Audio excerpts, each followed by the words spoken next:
ஆராரோ ஆரிராரோ என தாலாட்டு பாடி குழந்தைகளை உறங்க வைத்த பாரம்பரிய காலம் போய் உறைபனியில் உறைய வைத்து குழந்தைகளை உறங்கச் செய்யும் தற்கால மரபு பற்றி உங்களில் எத்தனை பேருக்கு தெரியும்?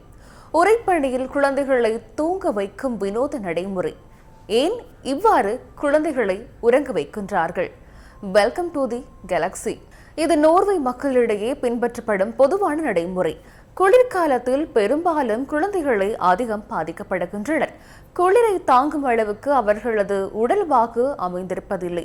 அதனால் குளிர்காலம் நெருங்கிவிட்டாலே பெற்றோர் குழந்தைகள் நலனில் அதிக கவனம் செலுத்துவார்கள். குளிரை எதிர்கொள்வதற்காக ஏதுவான ஆடைகளை குழந்தைகளுக்கு வாங்கிக் கொடுப்பார்கள்.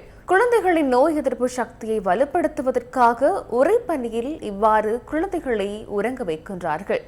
ஆனால் நோர்வேயில் இது தலைகீழாக நடக்கின்றது. அங்கு பனிக்காலம் ஆரம்பமாகும் போது தள்ளுவண்டியில் குழந்தைகளை ஏற்றிவிடுகின்றார்கள். விளையாடுவதற்கு தான் குழந்தைகளை அதில் வைக்கின்றார்கள் என எண்ணிவிடாதீர்கள். அதுதான் குளிர்காலத்தில் குழந்தைகளின் வசிப்பிடம். ஆம், குளிர்காலத்தில் குழந்தைகள் வீட்டு படுக்கை அறைக்குள் சொகுசாக உறங்குவதில்லை. இந்த தள்ளுவண்டியிலேயே அவர்கள் தூங்க வைக்கப்படுகின்றார்கள். அதுவும் குழந்தைகளின் நோய் எதிர்ப்பு சக்தியை வலுப்படுத்துவதற்காக உறைபனியில் இப்படி குழந்தைகளை உறங்க வைக்கின்றார்கள். கடுமையான குளிர்காலத்தில் -50 டிகிரி செல்சியஸ் வரை அப்பகுதியின் குளிர்கால நிலைக்கு குழந்தைகள் தங்களை தகவமைத்துக் கொள்வதற்காக பெற்றோர்கள் இத்தகைய நடைமுறையை பின்பற்றப்படுவதாக கூறப்படுகின்றது. அவர்கள் வீட்டில் உறங்குவதை விடவும் வெளியில் அதிக நேரம் உறங்குவதை ஆய்வின் மூலம் உறுதிப்படுத்தியுள்ளனர்.